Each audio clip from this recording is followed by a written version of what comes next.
today's presentation on bureaucracy explained with a Max Weber. In our previous presentation, we discussed about the importance of bureaucracy and the growth and origin of bureaucracy in the world. But today's presentation is on Max Weber's contributions to the bureaucracy. This is part of the graduation and undergraduation students of the public administration syllabus as prescribed by the University Grants Commission. There are many people contributed for the development of bureaucracy, explained the nature of bureaucracy. But Max Weber became the synonymous with bureaucracy. All over the world, people think bureaucracy means Max Weber ideas. We are going to discuss about the contribution of Weber to the concept of bureaucracy, differentiate between the various authorities. Max Weber is one of the important administrative thinker of mankind. Though he belongs to the 20th century, but his ideas are continuing the world. 50 different people have explained, discussed, contributed, criticized the ideas of Max Weber. All over the world, people accepted the ideas of Max Weber and implementing in the state structure, implementing in the organizational development, functioning and the process of organizations. Who is this Max Weber? Before going to his discussion on various concepts, let us know his life sketch.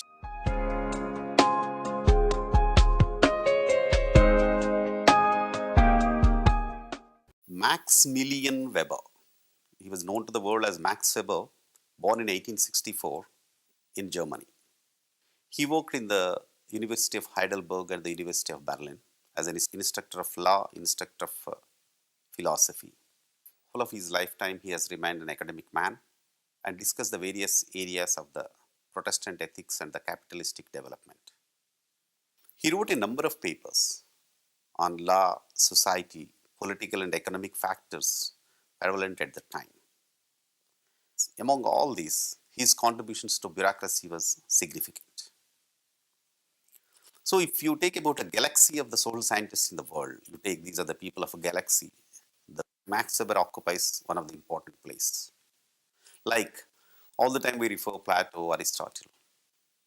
Then when we say the Greek philosophy has given a important, it has standed as a lighthouse in the sea showing the all paths to the world. In the same way, Max Weber's contributions in the 19th and 20th century, even now, is dominant and he occupied the place in the galaxy of the social scientist. Without studying, understanding about the Max Weber, knowing about the Max Weber, a student is not fulfilled as a student of social sciences. All social science students compulsory has to discuss about the Max Weber and its ideas because he discussed the structure of organization, function of organization, and what is the basis of the organization and how it is functioning. So the first important aspect is briefly we discuss about his life sketch. He was called as a Maximilian Weber as a family name, but later known to the world as Max Weber. He was very weak as from the childhood. It was mentioned in his biography and written by the various people. All the time used to suffer with one or other disease. He learnt Protestant ethics from his mother and used to go to the church. Even in the classroom, he was very dull. By the time of coming to the post-graduation, he was dominant in the elocution competitions and the debate clubs. He used to run a debate club in the university. But at the same time, he used to continue with very bad ideas and other things, bad habits including. Even at the middle age, he is not having control of whatever he is talking. Twice he visited doctor's psychological treatment and other things. But Max Weber's ideas, though he died in 1920 with pneumonia, his ideas dominated the world. His contributions of ethics on capitalism, even now, is an important knowledgeable book and the mine of wisdom in the history of social sciences. Let us see what's the other important aspects of the Max Weber. He has become a central figure of both an intellectual understanding and controversy during more than 100 years of evolution of administrative sciences. Most of the thinkers either followed him or contradicted him one or other forms. This makes a popular Max Weber in the student studies of sociology, political science, and public administration alike. He formulated the concept of bureaucracy in the context of his thorough discussion on the basis of legitimate authority. Before going into the details of this legitimate authority, we'll try to highlight Weber's ideas on authority, power, and control. Previously, the people used to discuss authority, power, and control are the same. But he distinguished the meanings and explanations of authority, power, and control. In early days, his life was different because there was a war between Germany and France. He used to go to the library a lot, and all the time he used to spend in the library for his debating club's material. One of the important aspects he started at the age of 13 was to write each and everything on the paper in a chronological order. And all the time he will continue with that chronological order discussions. This helped him in future explain any point on any discussion, either in debates or in allocation competitions or in his writings, perfect methodological study. Weber believes that the human behavior is regularly oriented to a set of rules. These rules on the basis of organizational behavior and conveniently identifies the specific behavioral pattern. Weber termed the rules of an organization as an administrative order, or in its strict sense, it's an administrative itself. Authority means domination. Administration means domination. A simple definition, he said. What is administration? Administration means domination. He says every form of authority expresses itself and functions as administration. Every form of administration in some way requires an authority, since its direction demands that some sort of power to command vested in someone. Thus, this position determines the structure of human beings in the organization to signify who was to give commands to whom. It means, on the whole, the Weberian concept of organization, each member is in the position of either giving or receiving orders significantly. The leadership pattern also emerges out of the concept of the basis of organization. So what is finally an organization? He says each member of the position, whoever is having organization, either giving orders or receiving the orders. This is what the basis of organization, according to him. Drawing the clues from historical understandings, Weber also estimates the impact of several social factors such as religion in molding the pattern of leadership in different organizations. An organization may be different kinds of denoting the state, the political party, the church, the sect, the firm, or a structure of the human group.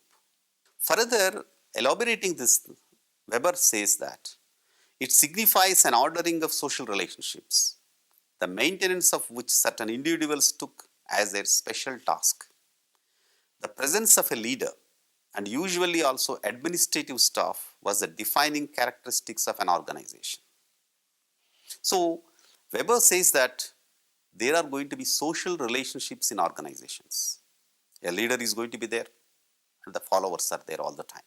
In this background of explanation, organizations that Weber discussed certain conceptual categories of his theories related to power, authority, domination, and control.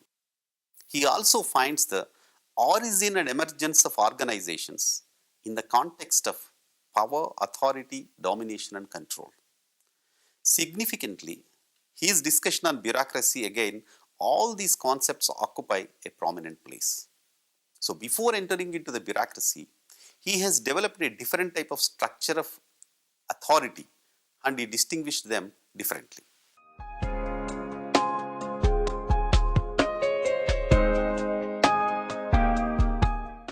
What is the concept of authority? Weber emphasized that there may be many kinds of leadership, but those who possess leadership need not necessarily possess the power and authority. This may also depend upon the factors that influence the social relationship of human groups. In this context, Weber differentiates between power and authority. He observes that a person could be said to possess power if, in a social relationship, his will would be enforced despite resistance.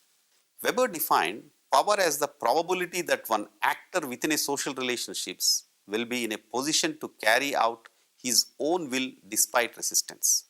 It manifests itself when a command of definite content elicits obedience on the part of specific individuals. In contrast, authority is a state of reality where a person willingly complies with the legitimate commands or orders because he considers that a person, by virtue of his position, could issue directives to him. Power you are getting from a social relationship because of the power people are following. Gives an example of Bismarck. What type of power he is having? How the people are accepting him? The society is accepting, everybody is accepting. With that power, he is enjoying authority. Authority on organizations, authority on the institutions. Thus, authority is the probability that a command with a given specific content will be obeyed by a given group of persons. Unlike power, this is willing obedience on the part of clientele to legitimize authority. Now, explanation of further of authority. Weber identifies 5 essential elements of authority. 1. An individual or a body of individuals who can rule, either a group or a person. An individual or a body of individuals who are ruled. The will of the rulers to influence the conduct of the ruled and expression of that will or command. Evidence of the influence of the rulers in terms of the objective degree of command. Direct or indirect evidence of that influence in terms of subjective acceptance with which the ruled obey the command. Final angle of authority, what he wants to explain was rulers, those who give orders. The ruled, those who receive orders. The will of the rulers, the commander and administrative order, and the acceptance, obedience of the ruled. The total authority is going to be rulers, ruled, will of the rulers, and acceptance of the rulers. People are not there to acceptance. There is no authority. But at the same time, people are there going to accept whatever the ruler is saying. He says an organization that can rule or administer when it has legitimacy. How this legitimacy will come? The authority primarily based on premises of acceptance. Acceptance will give legitimacy. With the different forms of belief in the legitimacy of authority were associated different structures of authority and the hence organizational forms. Based on this, he identified there will be 3 pure types of authority. 1. Traditional authority. 2. Charismatic authority. 3. Legal rational authority. The first one is traditional authority. What is this traditional authority? Traditional authority rests on established belief and sanctity of immemorial traditions and the legitimacy of the status of those exercising authority under them. In this kind of the system, the command might be obeyed because of reverence for old established pattern of order, customs, traditions, conventions, beliefs. So, the traditional authority is based on patterns of order. Order has come from traditionally dominant people. Customs, this is a custom. You can't question it. Traditions, this is a tradition of the family and society. We have to do. Conventions, it was happened previously, many people followed. Belief. So these are the important aspects of the basis for the traditional authority. It is in the family, it is in the society. If you are traveling in a bus, a old man is standing. You simply say, come on, you come and sit. Nobody has questioned, nobody has trained you, nobody has molded you to do this. Automatically you believe this is a tradition, we have to do it. This is a pure type of a feudal patrimonial regime under which the organization consists of household officials, relatives, favorites, henchmen, and loyal retainers. So the bureaucracy was existed by the traditional authority just like a master-slave relations.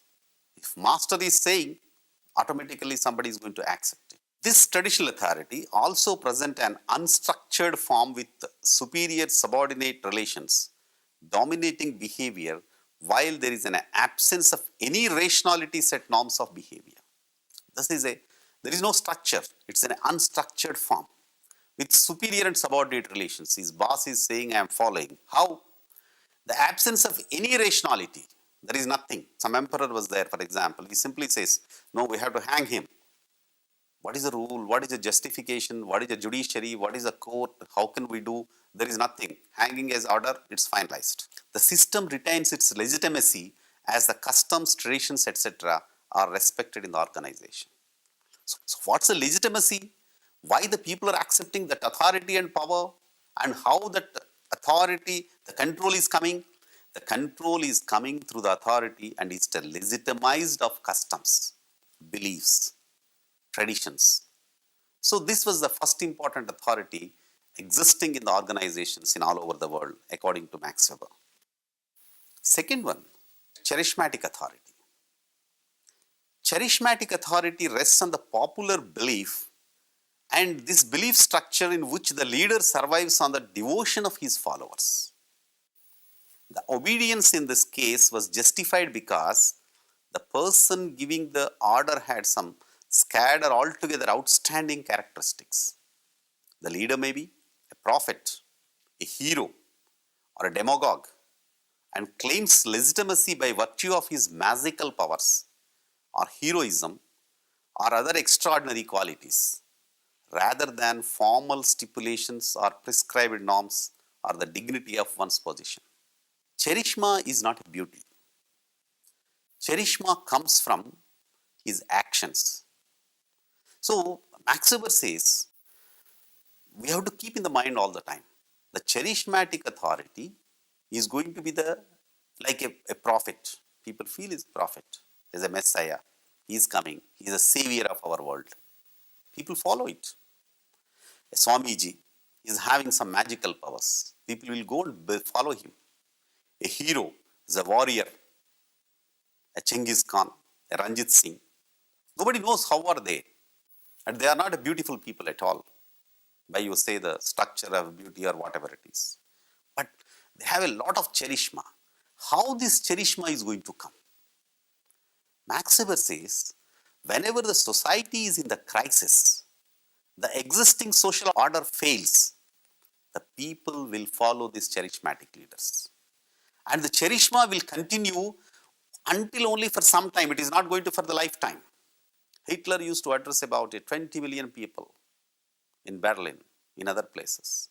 And he was declared as going to be the hero of the whole world for some time. He lost everything. What happened to the charismatic leadership of Hitler? He was a demagogue, orator. So you take about many examples in the world. Charismatic authority, according to the Max Weber, is going to dominate in the society. Charisma is not a beauty at all. Charisma is not a love at all. You are going to be following his superhuman qualities. In this type of a system of charismatic authority, there was no specified procedure govern the behavior. The pattern of administration is again the simple master servant. Max Weber explains, in contrast to any kind of bureaucratic organization of offices, the charismatic structure knows nothing of a from or an ordered procedure or appointment of dismissal. It knows no regulate, no expert training. The holder of charisma or of his aides just follow whatever he says. At the same time, no agency of control or appeal, no local bailiwicks or exclusive functional jurisdiction, nor does it embrace permanent institutions like our bureaucratic department, which are independent of persons and purely personal charisma. So there will be no qualifications, no abilities, no jurisdiction, no functional system. Organizations are going to continue with the charismatic leader and with his followers.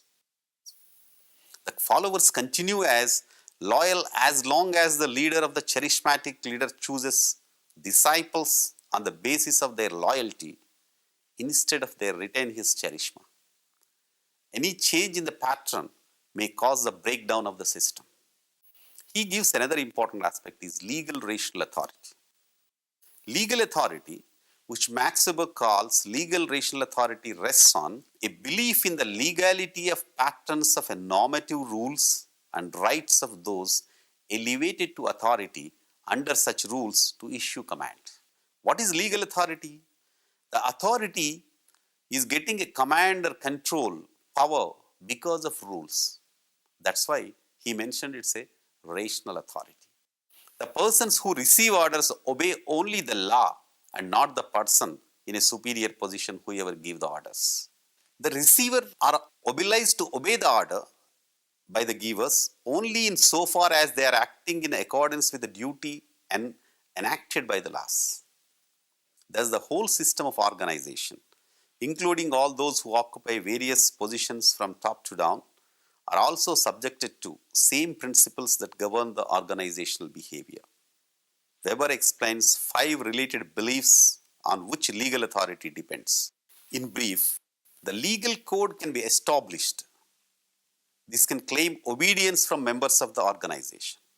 Law is a system of abstract rules which are applied to a particular cases, and that administration looks after the interest of the organization within the limits of that law.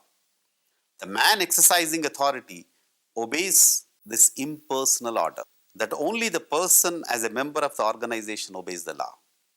That obedience is due to the person who holds authority, but to the impersonal order which has granted him this position. So the whole question is a person who is giving an order based on the rules, regulations structured by that organization. The person who is also receiving the orders according to the rules and structures created by the organization. He states that these forms, though they existed independently under various regimes, are also found in combination at times. According to him, these are the 3 pure types of authority which are getting legitimacy from traditions, charismatic, and legal. In organizations, you can find all these combinations. There will be a charismatic leader, there will be a traditional leader, there will be a legal leader. If only one leader comprising all 3 in also.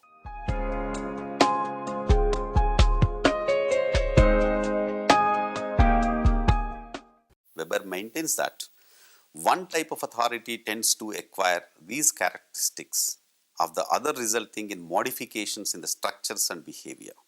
So all among 3, Weber has given priority to the legal authority because legal authority is based on a set of rules accepted by a particular constitutions. So legal authority is a rational authority. So this was the first important aspect of the Weberian characteristics of the bureaucracy. He has given a base for understanding of his bureaucracy. How the bureaucracy is going to function. Bureaucracy is going to function based on the legal authority. So without a legal rational authority, the bureaucracy is cannot going to continue and it cannot exist. The modern bureaucracy is depend upon legal rational authority according to Max Weber.